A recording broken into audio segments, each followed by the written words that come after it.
السلام علیکم ورحمۃ اللہ وبرکاتہ۔ میرے محترم ناظرین کرام، آج آپ کے سامنے یہ قرآن مجید کا جو ہے 22واں پارہ ہے، سورہ سبا ہے، اور آیت نمبر 46 سے لے کر 50 تک یہ 5 آیات ہیں۔ پہلے ان کی تلاوت سماعت فرمائیں، پھر ان کا ترجمہ عرض کروں گا۔ اعوذ باللہ من الشیطان الرجیم، بسم اللہ الرحمن الرحیم۔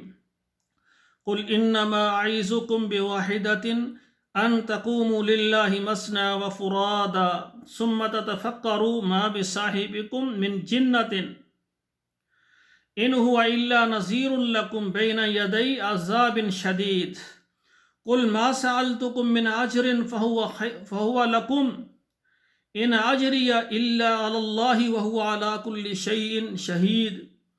قل ان ربی یقذف بالحق علام الغیوب۔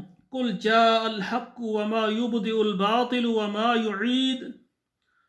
قل ان ضللت فانما اضل على نفسي وان اهتديت فبما يوحي الي ربي انه سميع قريب۔ ناظرین کرام، اب ان آیات کا آپ ترجمہ سماعت فرمائیں۔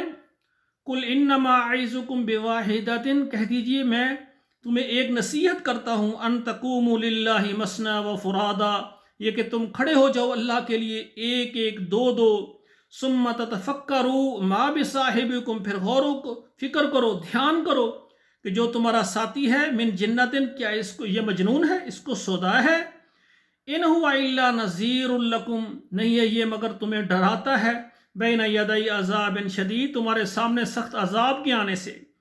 قل ما سألتکم من اجر، کہہ دیجئے میں تم سے کوئی بدلہ نہیں لیتا، فہو لکم، وہ تمہارے لیے ہے، اپنے پاس رکھو۔ ان اجری الا علی اللہ، میرا بدلہ میرے رب کے پاس ہے، وہو علی کل شیء شہید، اور وہ ہر چیز اس کے سامنے ہے۔ قل ان ربی یقذف بالحق، کہہ دیجئے بے شک میرا رب ہمیں دیتے ہیں سچا دین، علام الغیوب، وہ جاننے والے ہیں چھپی باتوں کو۔ قل جاء الحق، کہہ دیجیے حق آ گیا، سچا دین آ گیا، وما یبدئ الباطل، اور جو جھوٹ ہے وہ نہیں دے سکتا کوئی نئی چیز، وما یعید، اور نہ ہی پھیر کر لا سکتا ہے۔ قل ان اضللت، کہہ دیجیے اگر میں بہکا ہوا ہوں، فانما اضل علی نفسی، تو میں بہکاؤں گا، اس کا میرے نفس کو نقصان ہے۔ وان اہتدیت، اگر میں سیدھے راہ پر ہوں، فبما یوحی الی ربی، جو میری طرف میرے رب نے وحی کی ہے، انہ سمیع قریب، بے شک وہ سننے والا ہے نزدیک سے۔ تو سامعین کرام، یہ 5 آیات میں نے ترجمے کے ساتھ پڑھی ہیں، ان کو آپ خود بھی پڑھیں، بچوں کو بھی پڑھائیں۔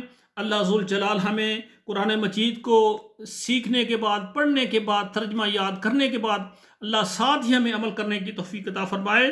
اور میری دعا ہے کہ جو میں محنت کر رہا ہوں قرآن مجید کو ترجمے کے ساتھ آپ کو سنانے کی، اور آپ اس کو سیکھ رہے ہیں، پڑھ رہے ہیں، اللہ اپنی بارگاہ میں قبول فرما کر یہ قرآن ہمارے لیے فارسی بن جائے۔ قرآن کا ایک ایک حرکت، ایک ایک حرف اللہ سے کہے، یا اللہ یہ تیری رضا کے لیے مجھے پڑھتا تھا، اس کو معاف کر دے۔ اللہ ہمیں معاف کر کے دنیا سے لے کر جائیں اور اپنے عرش کا سایہ نصیب کریں، اور اللہ اپنی رحمت سے، بغیر عذاب سے اور بغیر حساب سے، اللہ ہمیں جنت الفردوس میں داخل فرمائے۔ والسلام علیکم ورحمۃ اللہ وبرکاتہ۔